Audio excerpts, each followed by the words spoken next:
So Shout Out doesn't come close. It's almost 10, and I think Carrie's as exhausted as I am. Like, I literally got my hat on backwards and don't even know it, right? You know what I mean? So, what are we doing here is the question. And now's a good time. You know, we've had some downtime from the storm, and then I fell asleep for, I think, about 2 hours. And I got up thinking that it was later than it was, is what it is. But it's not. He's still really exhausted. He looks exhausted, man. He wore himself out, man. You should have seen the fire. He's managing the fire. Fire management is a trick, man, and you got to be on point. And Carrie's on point, and so that's beautiful. I mean, he found a beautiful lighter knot yesterday initially when we first got here, and took it upon himself to handle that. And so I know I appreciate it, right? I'm usually the one handling the fire in these situations, and the firewood and acquisition of such items. And so it was a welcomed, I'm thankful. And he brought a ton of firewood from his own house, which is, I think, awesome, man. And it's burning right now behind us. Hopefully keeping the stinkoids back until we're ready to deal with them, both mentally and physically as well, somewhere in there. But really, you want all your facilities, and I'm at the point of exhaustion right now, and that's the thing with these overnighters, where you're in the middle of nowhere. You're going to be in your truck, or you're going to be in a camp, right? And we had a storm, and it was like going to destroy everything. So I just took the tent down and like put everything back in the truck, and since it's our last night and we're going to be working, I'm ready to go. And so the other thing is if we got to bail, because it is going to, I think, be intense tonight. I've already heard stuff, so. But that's the thing, right? So I'm gonna tell you this, right? We're gonna find out. It's night 2. We haven't started anything. We're still resting a bit. It's going on 10, and I think around 11 or 12 we'll start. You know what I mean? Like, I don't honestly think it matters. I think they're around us right now. We're in our trucks, and I think they're spying the camp and watching me right now. I don't see how it's possible that the creatures aren't on us right now watching. I'm pretty sure of it, And so I was going to get out and go down by the fire, but the fire looks like it's like dead. And so, I don't know. I think I'm going to jump out and go start the fire. We'll take a walk. Come on. So I've got a really, really nice fire thrown on while I just chill out by the camp here. Carrie's getting a few extra Z's. I've been by myself now for about 45 minutes. I just got him to turn the truck off, so I've been hearing things, and it hasn't been pleasant. We'll see, because now it's quieter, so.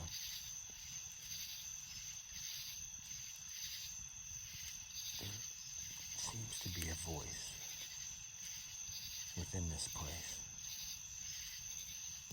and some travelers moving through here and there, I'm hearing it, and then I'm hearing the voice. And it's been a little disconcerting since I'm by myself, you know what I mean? It's like dark, and really, if the bush wasn't as thick, I'd have a little bit better, feeling about it, but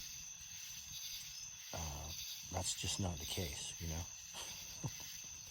It's real thick, and the thermal's like peeking through tiny holes of really thick brush that holds no heat, so it's hard to see anything in there even with the thermal. So I need something to come up to the camp, and up on the ridge that goes around the camp, it's just a little too close for comfort, I think, for them. So if something walks up around that ridge on us and we can have that encounter happen, it will have been because this thing wanted us to know he was here, is my opinion of it, because it's real close. It's out there in the pitch black.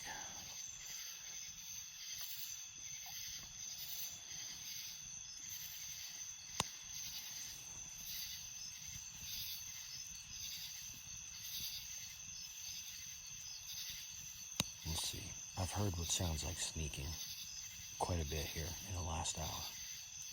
The telltale signs of what, the beginnings of, oh, what was that hit over here? And, hearing stuff hit the truck, and hopefully we'll be able to corroborate what I'm hearing further.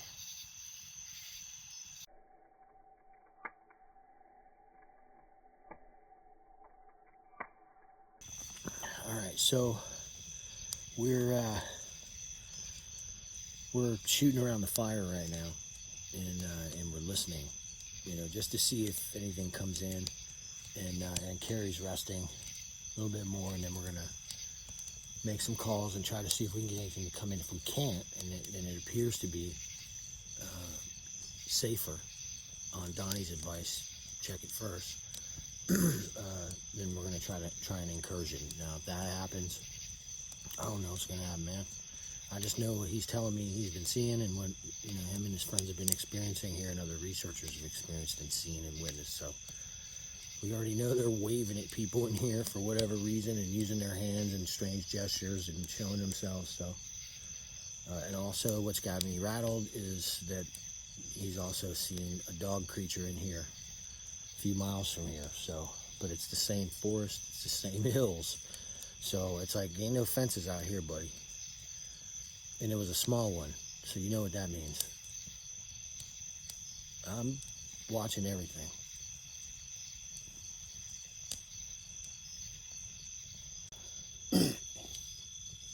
So we got the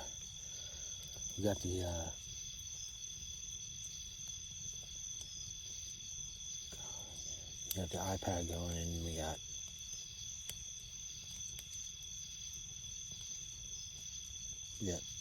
footsteps stripping through old leaf litter behind me, and then stopping. I have an audio recorder out. It's down past the spring, up off of the spring, because I didn't want too much of the water rushing. It's probably still blaring. It's very sensitive, so who knows, experimentation that's what it is. You throw all your cards in, and you see if it's enough, you know what I mean? It's like, and then if it's not, you play the hand again, and you try a different way until you start yielding data, and then you stick with it, and if you don't have an opportunity long term, then you've got to take your most likely shots in your research area, and it's kind of important, because if you don't get it right, then you could be doing it the same way, thinking, oh, well, when they finally do come along, I'll get some evidence. But the thing is they're there. They're just, you haven't done it to the point where they're going, okay, let's deal with this chap. You know what I mean? I don't actually recommend, messing with these things in a situation like what we're in now. There are far too many unknowns. First of all, about the topography, right? It's so thickly wooded, and I have had zero time now to survey it on foot. The time that I have had, I've made use of, and I found the active trails. There were hair on all of the juvenile oak trees, hair hanging from only the branches that were outwardly facing, or inwardly facing rather, onto the trail. We have hair samples hanging where it's been ripped off from somebody walking down that foot trail, right?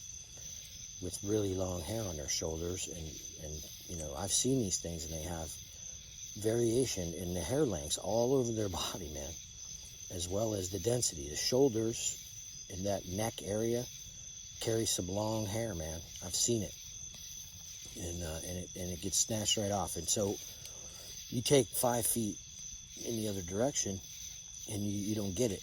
you're off the trail, right? And there's no hair samples. So we're looking at this, and we put the recorder at like underneath the end or the corner of the foot trail where there's a 90 in it leading to this campsite. And I put it up under some grass so that they'll walk over it, and right past it, it's like a little ledge. And so I'm taking full advantage of trying to place the camera or the audio recorder in the right spot based on the data that I have from my little survey, boots on the ground, I was able to make. Pulling the hair from the branches puts me in a very good position as a researcher to identify active trails. I mean, this is like golden, right? And we're looking for a real-time data stream in a very short amount of time, and we're trying to nail the creature down. And so at least one of them, something, whatever this is with this hair, right, that's all over central Florida in the spring belt here, we've pulled it from 3 or 4 different places in Florida. This black hexagonal, octagonal, it's not round, most of it.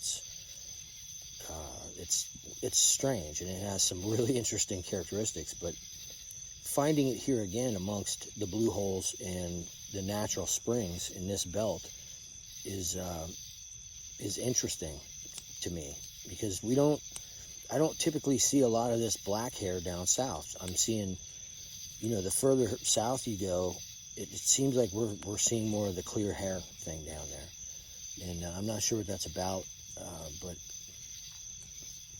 I look at what happened today from a research standpoint, and we struck gold. We had an eyewitness. We took a walk, and he laid out another encounter for me privately, and I filmed it. And we went right down there in the bushes, and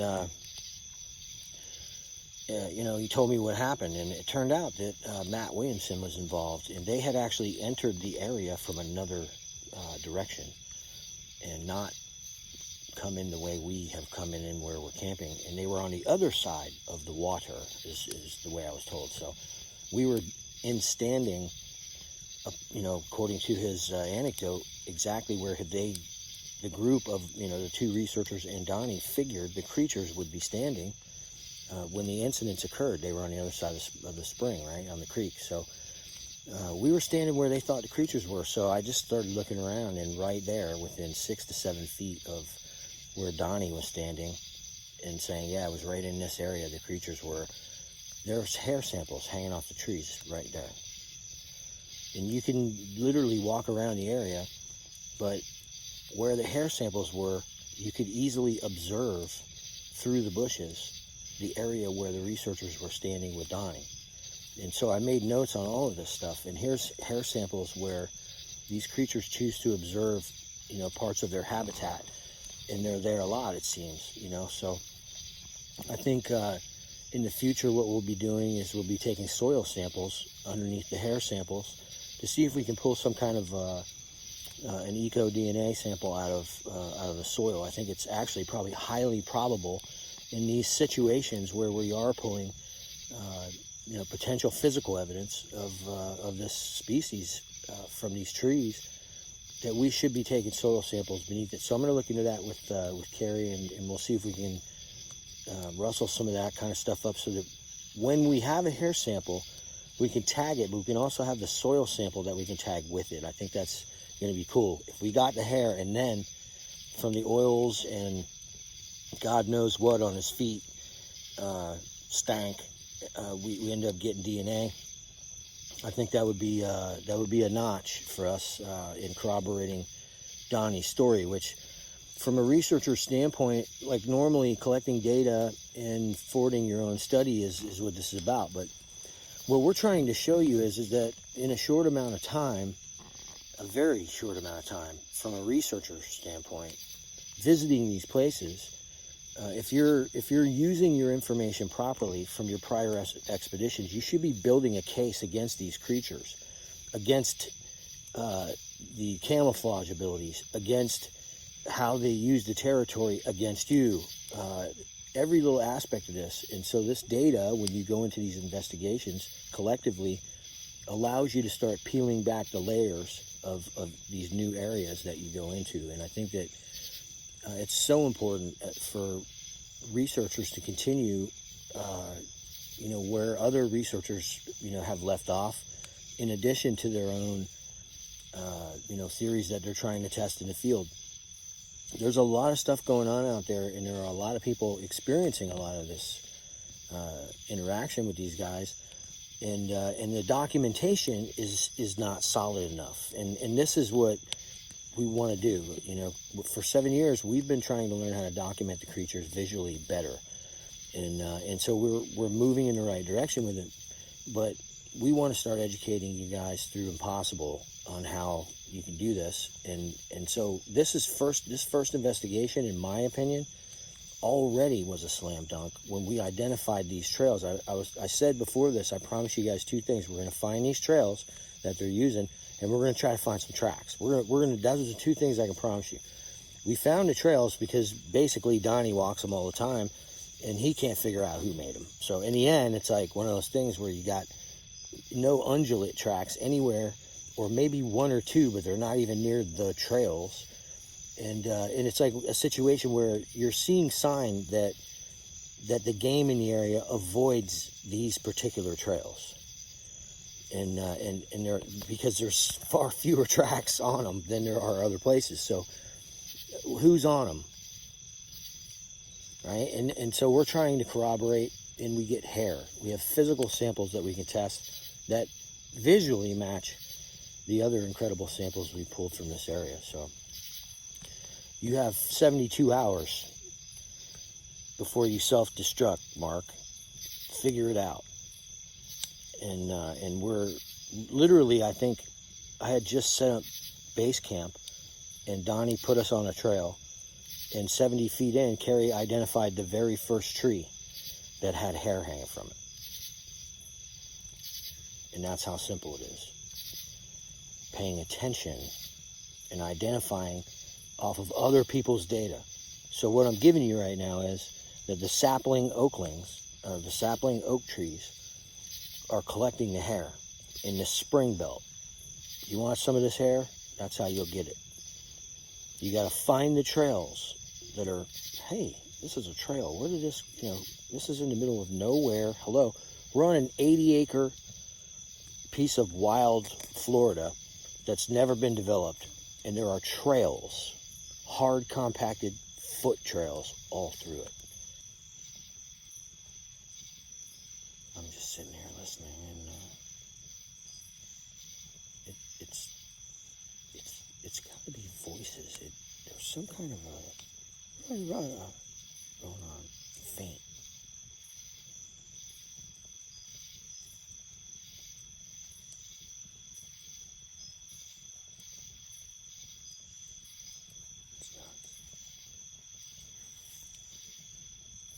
It's almost midnight. Every once in a while, man, I can hear one of these really loud tree knuckle bop a couple 100 yards away up the hill, like over the top and down in this place that they're calling Jeff's Corner.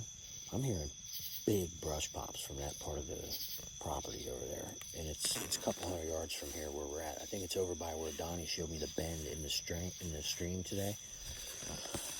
There's like a big arcing turn where it sweeps around this corner, and there's like a point on one side, and they won't go in there, and I don't blame them, because I keep hearing things from that.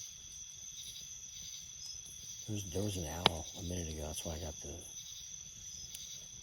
I'm like, as soon as I hear the owls, I try to get them, because sometimes you'll hear a man acting like he's trying to imitate an owl, and it's obviously not an owl. And it's actually pretty funny when you hear it.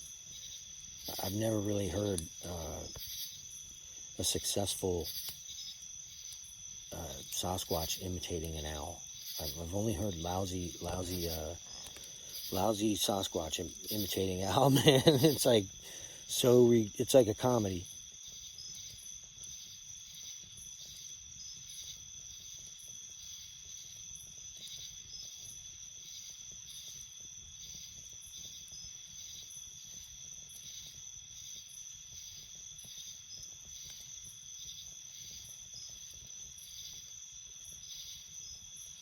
is the thing, right? I don't have a pattern here. This is night 2, right? This is the night that typically you begin establishing a pattern. Second night of irritation in the environment, right? Just your presence is an irritation, you know? And that's, I think, you know, they're curious or whatever, but they know, man, we're tearing stuff up, and, you know, it's like, what are you doing? I can only imagine, you know, if you were, like, reliant on allowing the game to repopulate after, like, you depleted it. You're running a soft observation campaign is what you're doing. You got no tools, and so you're finding key spots. And if your relatives have been here for 100 years or 1,000 years, you know every single spot that the deer that you allow to continue to reproduce by feeding on other species seasonally, like doing it right and stuff, they figured it all out by now. It's like probably instinctive, the do's and don'ts, and that's the way they behave, you know? It's like we can sit here and hypothesize, and yeah, we don't know, but that's not completely true when you've experienced it hundreds of times, and you understand that there's patterns in all this stuff, and if you do certain things, here, you know, here's a picture of one, you know? We're learning that we can do something about this. And I look at it like, if you can get an inch, man, you can get a mile. But, you know, it's just, I look at it like it's work, you know, and if you just keep working and keep your observations up in the field, you know, the data keeps coming, you know, you get in a habit, in a flow, and there's a synergy, man, where you're doing the same thing, and yeah, it gets monotonous, and you're going blind from staring through your Oculus, but you've already zoomed in on like 5 of them and like caught them on film and seen them through the lens, and then you're looking and trying, and your eyes are all adjusting, he's running off, you don't get to see him. And then you realize you bumped the tripod during the shot and knocked it off 1 inch, which at 100 yards is 20 feet. And so now you can't find him, and he just stood there looking at you the whole time. And when you looked up at the last second, you realized, oh my God, and he turns and like takes off as you adjust the camera. This is Bigfoot research, right? Yeah. It's a war of attrition, and it's against, it's their earthling intellect, toolless earthling intellect that's running circles around you in the field. I told Carrie and Donnie this today. When we were kids, we grew up playing war with sticks. And we didn't mind getting in the dirt and hiding under bushes and doing all this stuff to make sure that we, you know, could stay alive in the game. And then we had to grow up and get jobs. Well, they never had to stop. They don't have a society the way we do. So they're still playing war in war games. And if you think like that when you're in the field, you'll understand how they're watching you. They will do things that are outside of your purview of what a creature would do. You should be thinking, there are militants in the bushes, and they're behaving this way in how they observe us. They're crawling up, you know? I mean, it's like, you know, pretending to be a tree. You know what I'm saying? Or a lump off the side of a tree. It's like, you know, Green Beret kind of stuff is the only thing I can compare it to, but I'm quite sure that, you know, the term guerrilla warfare, I think there's more to it.